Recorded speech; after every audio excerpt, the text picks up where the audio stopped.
Hello Steelers, and welcome to another Bench Report hobby update. This one might be quite short though, because to be honest I haven't had much chance to do a great deal this week, because as some of you are probably aware, we had a massive heat wave in the UK on Monday and Tuesday I think it was, and it absolutely wiped out any chance of doing anything in the loft because it was just so hot. I couldn't even get up here. So I had to do instead of a painting chat, I did a live game of Wars Across the World. You can see it on the live games or on the live shows tab on the channel if you want to check that out. It's a great little game, good fun, but that just meant because I couldn't get up here into the war room, it was just way too hot. However, I did manage to finish the final Patrick Miniatures building for the Russian farms. This one, the biggest one of the, I think there's what, 3 or 4 of them, but that was nice to get that finished off. Really nice models to work on. They're definitely worthwhile checking out if you're interested. I think you could buy them either as STL files, so you can print them yourself, or you can buy them printed from Patrick Miniatures himself. I thought they were so good, in fact I actually ordered some of his other ones, his stone buildings, for France, just to add a little bit of variety to the buildings that I've got. So they'll probably be some of the last, well, yeah, I'm going to say this now, but there might be some of the last 3D printed buildings that I get, but we'll see.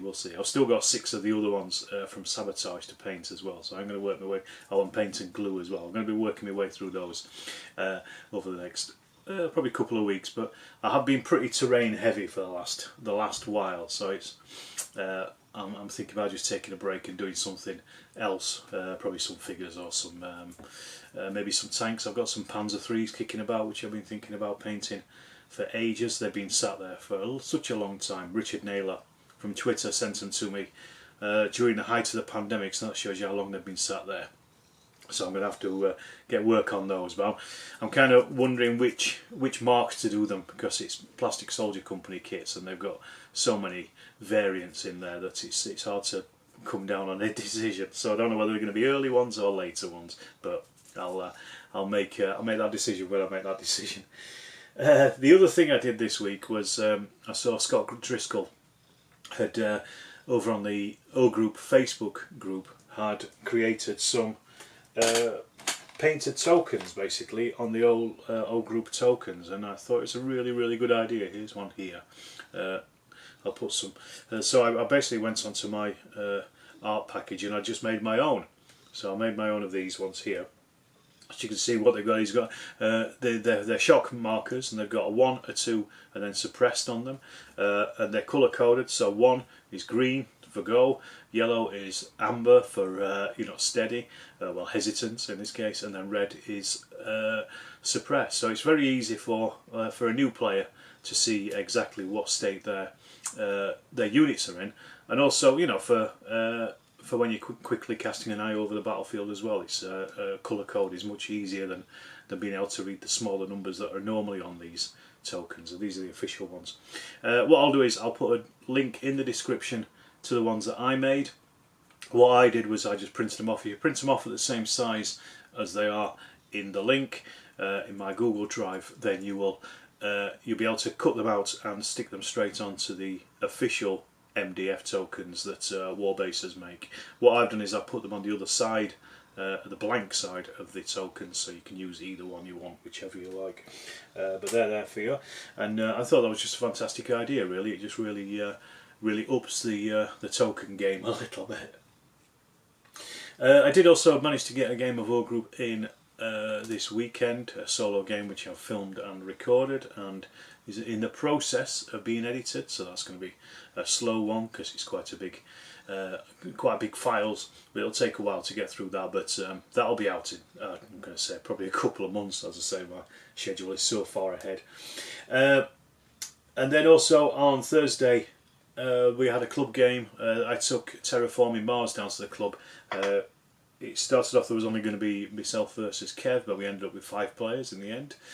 So we had Bart, Dougie, Bill, Kev and myself playing, and we thought we wouldn't finish it, but we did. We actually finished the game by the end of the club night, and Bart run away with the prize. It's a great game.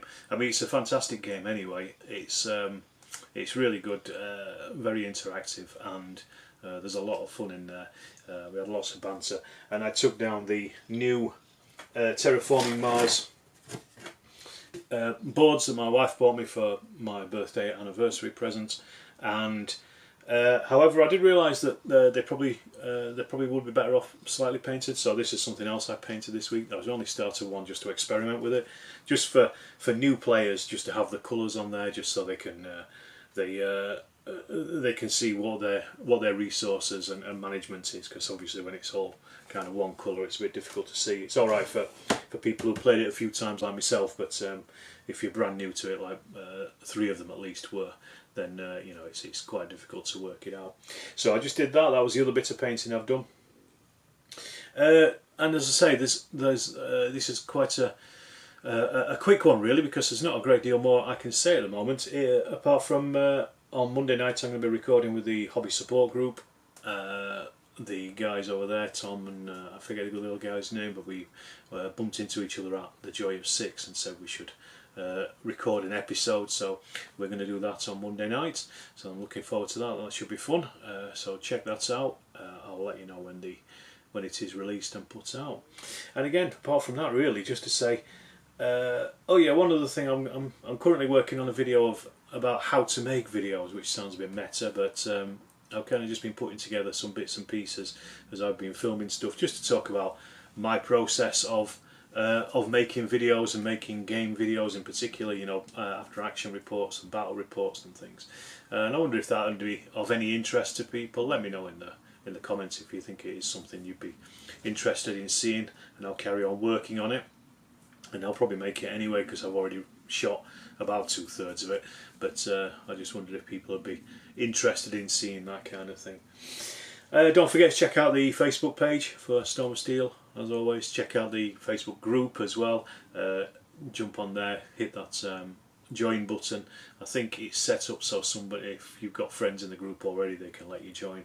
Otherwise, I'll let you join as soon as I see the request to join.